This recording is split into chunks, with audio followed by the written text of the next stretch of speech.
आज हम जानेंगे निदान या नियाना के बारे में। निदान यानी अपने किए हुए धर्म पुण्य को भौतिक वस्तु की प्राप्ति हेतु बेच देना, यानी ऐसा संकल्प लेना कि अगर मैंने सच्चे मन से धर्म ध्यान किया हो या दान पुण्य किया हो तो मुझे अगले जन्म में ऐसा जीवन मिले। मैं राजा बनूं या चक्रवर्ती बनूं, मेरा सुंदर रूप हो या मुझे मेरा मनपसंद व्यक्ति मिले इत्यादि इच्छा रखना। इस प्रकार धर्म की करने के बदले में फल मांग लेना।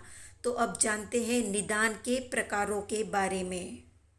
नियाना या निदान सामान्य रूप से 3 प्रकार का होता है: राग गर्भित, द्वेष गर्भित और मोह गर्भित। सबसे पहले जानते हैं राग गर्भित निदान या नियाना के बारे में।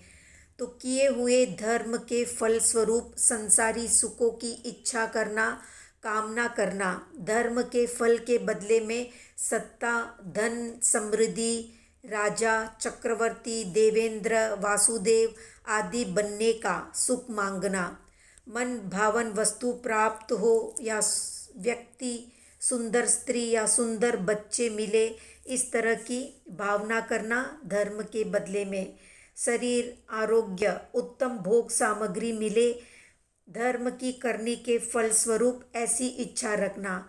ये सब मिलने पर मैं इस तरह से जीऊँगा या उस तरह से जीऊँगा आदि सारे विचार करना राग गर्भित निदान है या नियाना है। दूसरा है द्वेष गर्भित नियाना, यानी कोई भी संसारी स्वार्थ पूरा न होने के कारण या अपने दुख में निमित्त बनने वाले व्यक्ति का बुरा सोचना या बुरा चाहना, या ऐसा सोचना कि उस व्यक्ति का भवोभव खराब करने की शक्ति मुझे मिले या मैं जन्म जन्मांतर तक उसको मारने वाला बनूं। ये सब अपने किए हुए धर्म के प्रभाव से हो जाए, ऐसा सोचना या निदान करना द्वेष गर्भित नियाना है।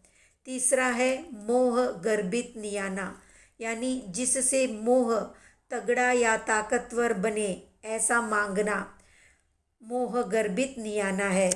वीतराग धर्म की आराधना के बिना संसार के ऊंचे सुख नहीं मिलेंगे, ऐसा विश्वास होने के बाद भी आने वाले भव में मुझे जैन धर्म मिले ऐसा सोचना ये मोह गर्भित नियाना है। मुझे सत्ता मिलने के बाद मैं ऐसा करूँगा, इसके बदले मैं होता तो ऐसा ही करता। इस तरह से विचार करना आर्त ध्यान की भूमिका है। इसमें कई कर्मों का आश्रव होता है, तिर्यंच गति का बंध होता है और संसार का जन्म मरण का सर्जन होता है। इसलिए जितना हो सके उतना इन निदान या नियाना से बचना चाहिए।